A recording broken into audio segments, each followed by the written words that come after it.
Hey there, it's your boy Foxy, back for more relationship stories. The first story of this episode, the OP out of the blue, got contacted by her fiancé's older sister, asking her to mediate and help them reconcile him with family. Now, OP knew a little about why her fiancé cut contact with his family, that she never even met them nor introduced to them because of what happened, and now she's asking advice on what to do, or should she even interfere? Now let's read the story. Original post: me, 28 female, and my fiancé, 34 male, have been together for 4 years now. He was in a previous marriage before we met that ended in divorce, because his ex-wife had a long-term affair. During their marriage, my fiancé was diagnosed with cancer and went through a very tough battle. During that time, his family found out that his wife was cheating on him through a third party, but they didn't tell him because he was very sick. They basically hid the truth from him and let his ex-wife be around him. My fiancé thankfully won his battle, and towards the middle of his recovery, his ex-wife came clean because she felt guilty. She told him that she wanted to come clean before, but his family convinced her to keep quiet for his sake. My fiancé felt betrayed by both his wife and family. When he got better, he divorced, and eventually moved away from the city that his ex-wife and his family lived in. He very rarely speaks to his family, maybe 2 to 3 times a year, and they tend to be very short and superficial conversations. His relationship with his family is very strained and practically non-existent. I've never met any of his family members for the entire time we've been together. They haven't come to visit, and he hasn't gone to visit them. Today, I received a message on Facebook from what seems to be his older sister. I have no idea how she found me, but she seems to know about my fiancé and I being engaged. Long message short, she asked if I could help reunite my fiancé and his family. She talked about them maybe flying to our city, and asked if I could somehow get my fiancé to meet them. I haven't responded to her. I don't know if I should. She explained why they didn't tell him about his cheating wife. According to her, they didn't want to bring any more suffering and pain, which I somehow get. I'm not saying that I agree with what they did or would do something like that. But I also very much get and respect how my fiancé feels. Even before the whole cheating thing, my fiancé said he's had other problems with his family in the past. It seems he's always had a difficult relationship with his family. Basically, I wanted to ask, what do you guys think I need to do? Do I try to help them or do I just ignore his sister's message? I think that sometimes in life we might need others to encourage us into doing something we don't want to because it could ultimately benefit us further down the road. But at the same time, we shouldn't push or force people into doing just anything. Edit: I'm going to tell him about the message regardless. He's coming home later this evening and that's when I'll tell him. I just wanted to beforehand get advice on whether I should encourage him to reconsider the situation if he initially says he doesn't want to do it, or should I not say anything if he says no and drop it forever. Now for the top advice before reading the update. You talk to your fiancé first, and let him decide what he wants to do with his family situation. Edit: responding to your edit, I would not try to encourage him to reconnect. His family is still going behind his back to manipulate him. This time they are using you.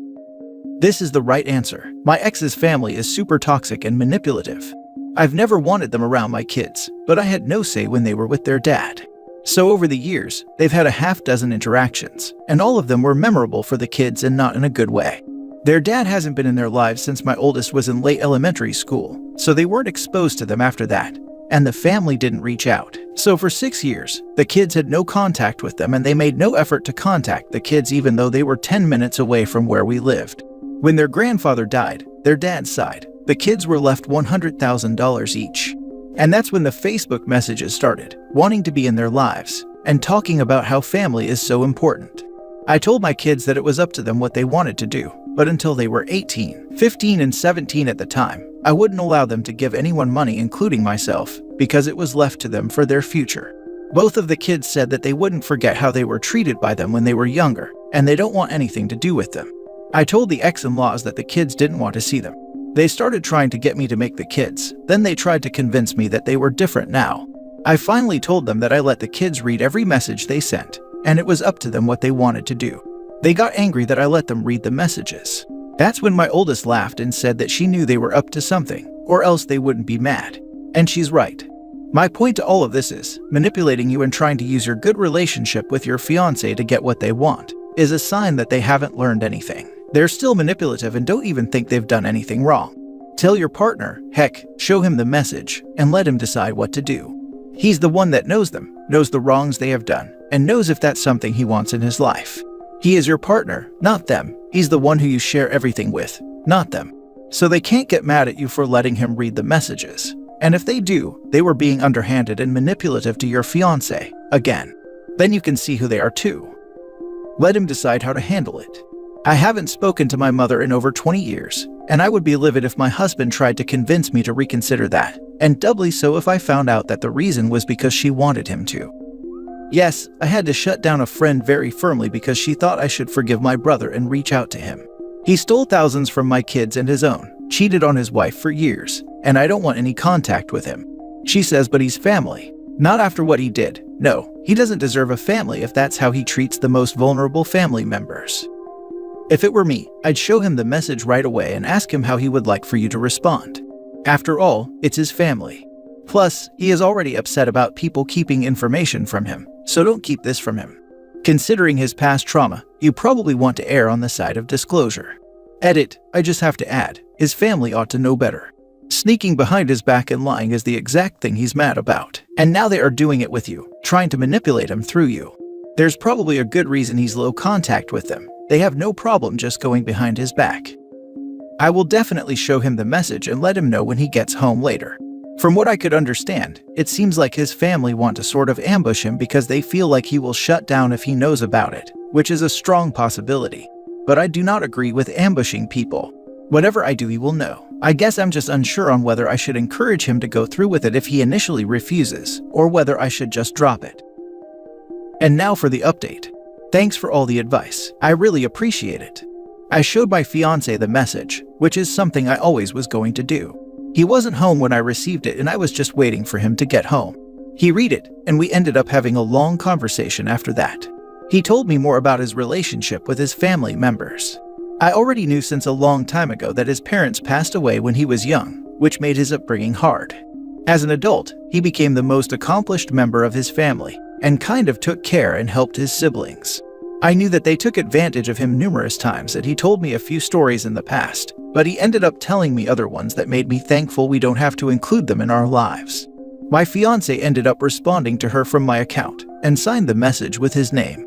His sister replied with a very long message, followed by an audio recording accusing me of trying to keep him away from them, and calling me a selfish gold-digging witch. My fiancé and I listened to her audio together, and he wanted to respond to her, but I convinced him that it wasn't worth it, and that she probably wanted a reaction. I guess it's safe to say I'm never meeting his family, or at least his older sister. Anyway, thanks again for the help. Yeah, so if I was the sister, I'd definitely not call OP a selfish gold-digging witch. But she's probably projecting how they treated OP's husband. It definitely took me by surprise because I haven't even said a single word to her. The only message that was sent to her was my fiancé's, and he signed it off with his name. Yeah, she definitely doesn't see the error of her own ways, and thinks it's impossible to think that such a horrible idea as I'm the reason my own brother doesn't want to interact with his family, and will hold on to the idea that's it's who's in his ear. Disgusting behavior, and I hope you don't take anything to heart. Wishing you both the best. The silver lining is that it sounds like you two handled the situation in a way that brought you closer together. You both were able to share feelings, communicate, and get through a difficult time together. That bodes well for your marriage. Why even bother reaching out in the first place if you're just going to go on the offensive? I guess I'm just missing the point, because from his sister's reaction, she had no intention of ever fixing anything between her and her brother. Yes, she wasn't reaching out to apologize, make amends, and mend the relationship. She was reaching out to see if he was over it yet, and things could go back to normal. He's wealthy and had a battle with cancer, and she called the wife a gold digger. Sounds like projection to me, and the sister probably only wants his money. Last story. My 35 female parents, 74 male and 72 female, want me to financially support them, when they've only financially supported my brother 37 male. A little backstory that may help you understand the issue. My younger sister and I are on the spectrum and have a poor relationship with our parents, who always got really frustrated with us when we were little because of sensory issues. Even to the point of being cruel, like throwing us in ice-cold river water while we were screaming and begging them not to do it, just so we would get over it. There are still some hurt feelings on all sides about our childhood. My older brother, on the other hand, is not autistic, and has always had a much better relationship with our parents. They understand him. He is married with 2 young daughters and makes an average income. My sister and I are unmarried without kids, and I make an above-average income while she makes average. The issue itself. My parents are both in their 70s and didn't save for retirement. They have always made a lot of money, and I only had a basic understanding of their retirement plan over the years, which was basically to sell their homes and travel around in an RV. I was pretty sure they would have enough to retire, simply because their incomes are so high, but they have been pushing off their retirement for a long time. And now the homes have been sold, and my parents have realized that they do not have anywhere near enough money for the next 20+ years. They are pretty healthy, and have asked me and my sister to help financially support them since we are financially stable and don't have kids. They gave us each a number of what they need each month, and mine is much higher. It's an amount that would affect my own ability to invest for my future. But the main issue here is that, over the years they've given tens of thousands of dollars to my brother. They paid his rent in his 20s while I lived at home because I couldn't afford rent. They gave him a $60,000 down payment for his home, while I am 35 and still renting in a very expensive housing market.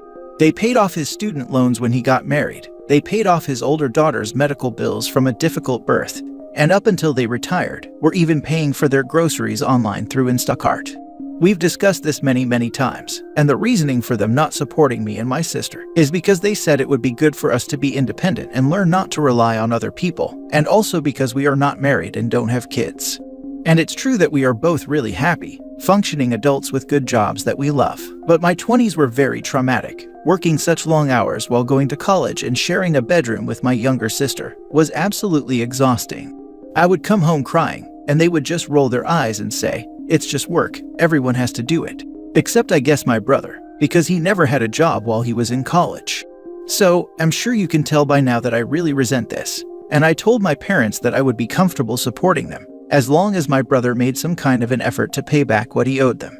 And using the word owed was bad, because they made it very clear that those were gifts that they were happy to give him, not loans, and they wouldn't accept being paid back even if he offered. Now they're very upset with me, and say I'm causing problems with the family and we need to go to group therapy again.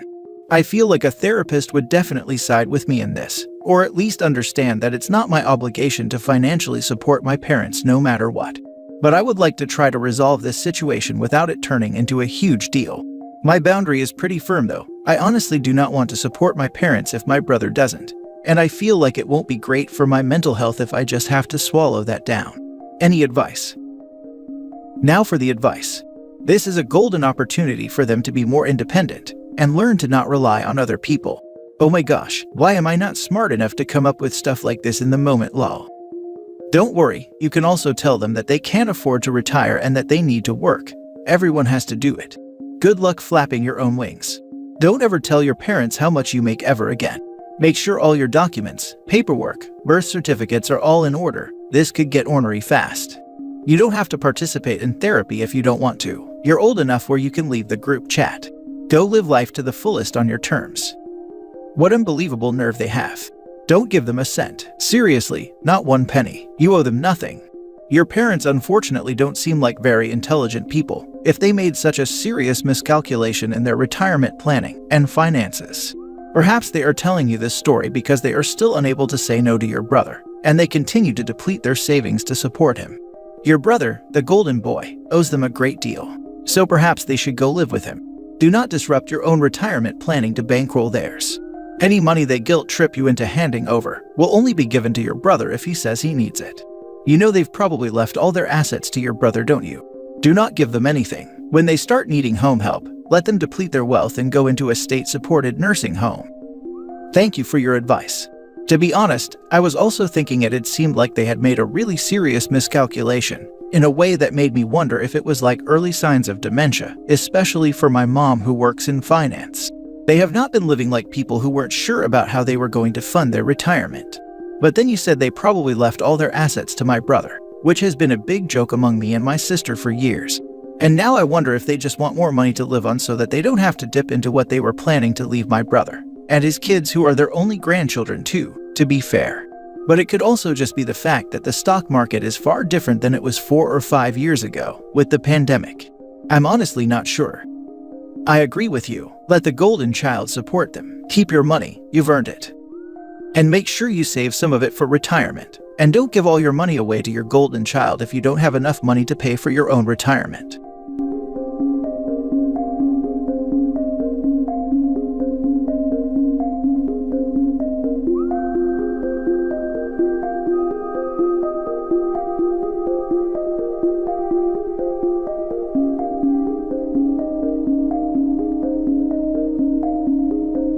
Hey there, it's your boy Foxy, back for more relationship stories. In the first story of this episode, the OP is asking advice about his ex-girlfriend who dumped him a year back, saying there's just something missing in their relationship, then move on to another guy within a month.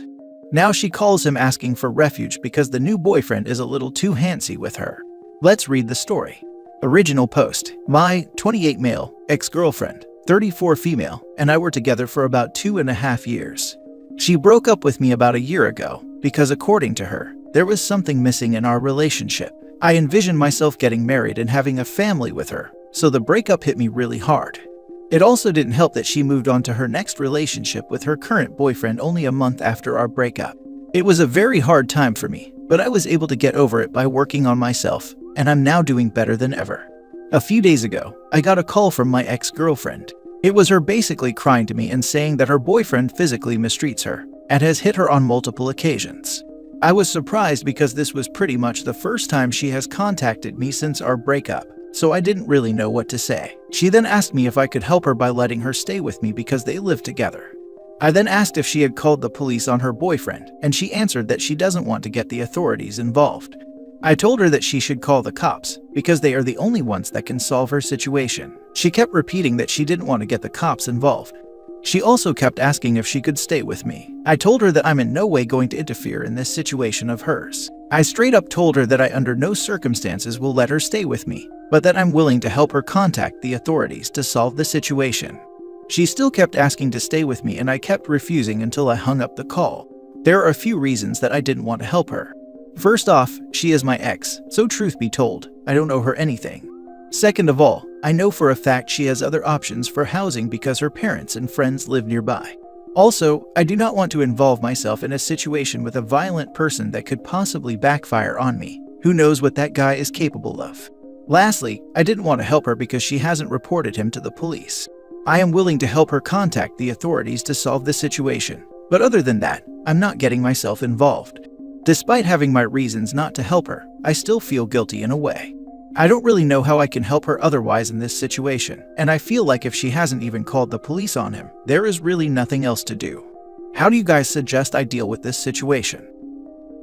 Now for the top advice before reading the little update. Could you at least contact her parents and let them know what's going on? There's a good chance she's been isolated from friends and family if her BF is doing this to her. She might have called you as a last-ditch desperate effort to get away. The reason she wouldn't want to get authorities involved is because they will most likely show up, find it hard to determine what happened, give some advice about couples counseling, and then leave her there with him, to where he might retaliate for her calling the authorities. He might even end her. I understand how you don't want anything to do with her, but please at least tell her parents what's going on so they can at least try to help. She's in serious danger right now, and it's bigger than she's my ex, so I don't feel like dealing with it. You're not obligated to house her, but please at minimum contact her parents. This is important. The desire to help is there, or else you wouldn't have posted, but the need to get others involved should be paramount. People like this boyfriend are violent people, and if you are going to take someone in who is being mistreated, as horrible as this is, that fight might find its way to your front door or more. So, an approach where you seek out help for this person, but don't throw yourself in the middle of a melee accomplishes helping them and not hurting yourself. I'm not going to pull any punches here. You feel guilty because the humane thing to do in this situation is give her a place to crash. That being said, you are under no obligation to help her. You're right, you could very easily make yourself a target too. You have to look out for yourself too. What I cannot stand about this post, however, is the belief you seem to hold that she is refusing help because she's not letting you help her call the authorities. Calling the authorities is a great way for her to get herself ended if she doesn't have a safe place to go. Period. Any survivor can tell you there is an exceedingly high chance that he will explain it all away. Paint her as the aggressor, get off scot-free. She'll get told to get a restraining order, and then she's going to be stuck in the same house with someone unstable, who is now very, very angry. Getting the authorities involved is something you do after you're safe, or when you're actively on death's door. There is likely no other safe alternative for her. But I would not advise he allow her to stay with him. That puts him at risk physically. Now for the little update. Like most of you suggested, I'll try to get in contact with a close family member of hers and explaining the situation to them. I'll also give her some info to some shelters that could provide her resources. But other than that, I'm keeping myself out of everything. Under no circumstances will I be meeting up with her or anybody in her life physically. I also won't help her out financially in any way. Next story is titled, I want to leave my hometown or maybe the whole country to get rid of my family, but my husband disagrees. Original post, I'm getting all kind of grief because I refuse my family to meet my children. I might just leave the country. About 6 years ago, my female 35, sister's female 25 then boyfriend, male 27 now husband, tried to force himself on me when I crashed on their sofa after a night out because they lived in town and I didn't. I didn't want to commute in the middle of the night because I was scared of being attacked, so I texted my sister and she said I could stay there. I was dozing off when I felt him, but I was very drunk and high and too weak to push him off me successfully. My sister woke up when she heard my cries and came to investigate, but she thought it was something consensual. He then said I seduced him and said she would testify against me if I reported him. She told everyone what I've done, and I lost my whole family. No one wanted to have anything to do with me. My then fiancé, male 44 now husband, was the only one who believed me and he asked me to move in with him because I was getting threats from my sister's boyfriend because I ended up reporting him anyway. The case was dropped because the only witness to what happened stood against me. I tried to reach out to my parents and my 2 other siblings, male 30 and female 27, but they just said they were ashamed of me and that I've ruined their reputation. We live in a small town and I've seen my family sometimes in some public space, but they pretend they didn't see me, and so did I. My husband and I got married a year after that incident, and now I have a daughter over 1 year old and I'm 7 months pregnant with my second. Last month when I was at the mall, I just heard someone yell my name. I was terrified and automatically started running with the stroller because I thought I was being attacked. It isn't unusual that someone yelled profanity at me that knew my sister and her husband. It was my mom, however, accompanied by my middle sister and my aunt, and they managed to catch up and my mother grabbed the stroller and turned it towards her and started touching and kissing my daughter. I freaked out and started pushing her away, but she insisted to see her grandchild because that's her right. She said she's been meaning to reach out when I gave birth and that I was appalling not to ask her and my dad to come see my baby. She's their first grandchild and they had the right. Finally, a cop came to ask what was going on, and I could run away. My parents are now waging a war against me for refusing to let them see my children. They are threatening to sue for custody, while my husband is trying to get restraining order against them. I haven't left our apartment since, because I'm too terrified to meet any of my family again. I was just so confused by the sudden interest in me, and found out that my sister's now husband who tried to do that to me has 2 other women coming forward. One is a friend of my sister some months before he did it with me, and one from his work 6 months ago. My sister knew and helped him cover it, and now that my family found out, they've dropped her. I told my husband that I want to leave this town and maybe this whole country, and he became very angry and told me that he can't let my past ruin his life anymore, and that I should take responsibility for my crazy family. I understand him, but I can't take it anymore. I have been living in fear and humiliation for so long and I want to move away. The problem is that my friends and even in-laws thinks I'm cruel for depriving my parents and my children the chance to start anew and be with each other.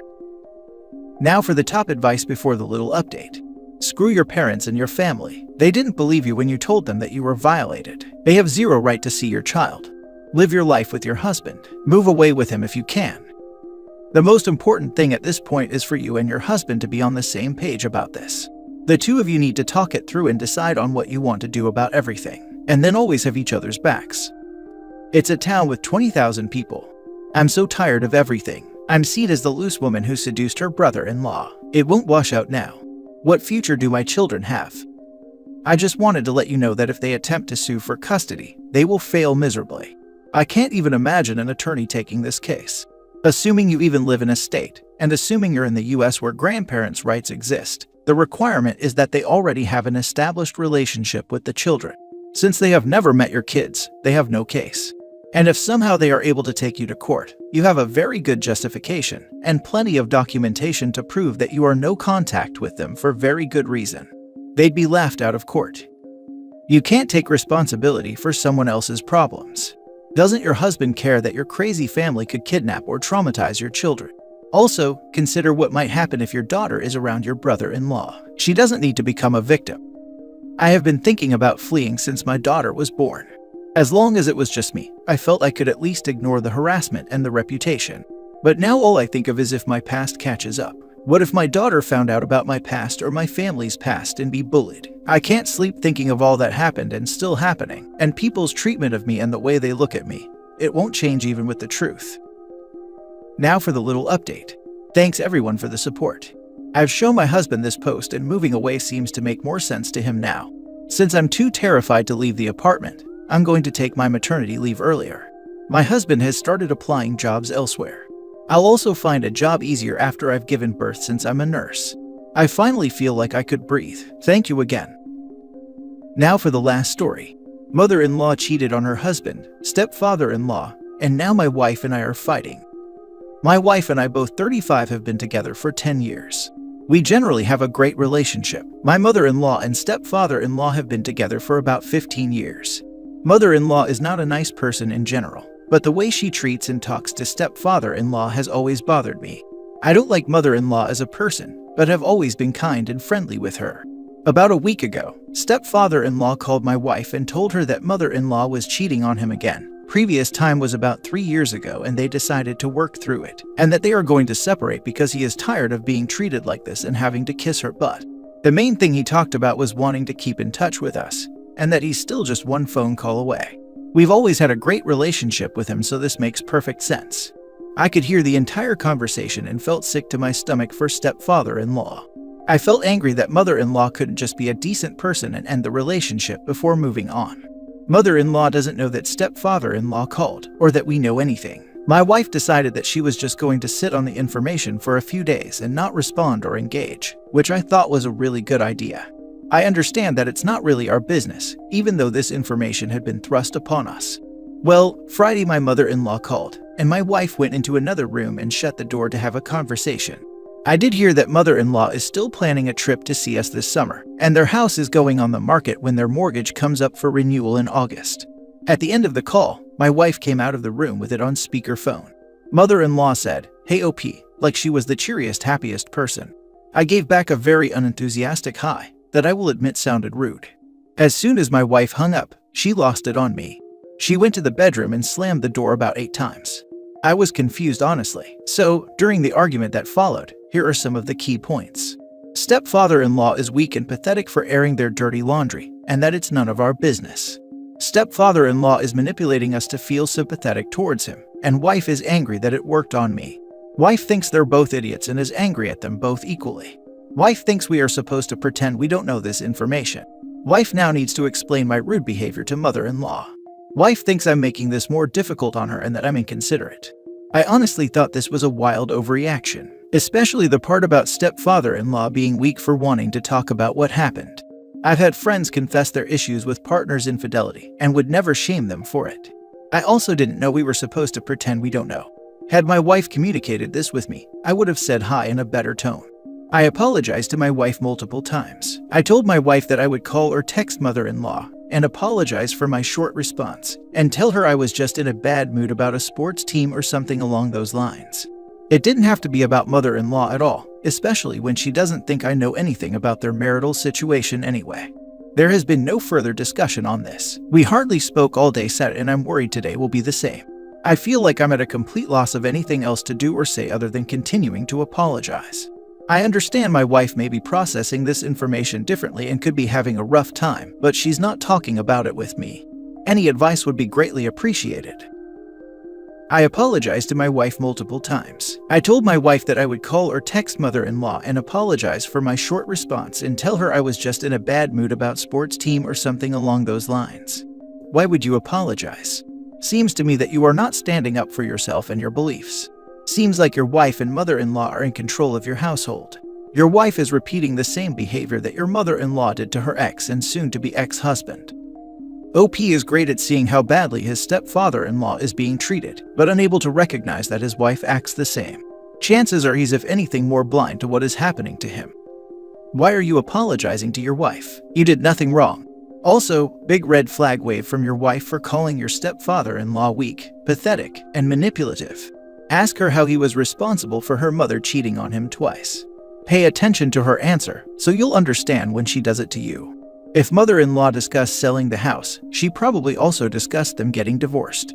Ask your wife for details of her conversation with her mother. Guarantee she manipulated the facts to make herself look like some kind of victim.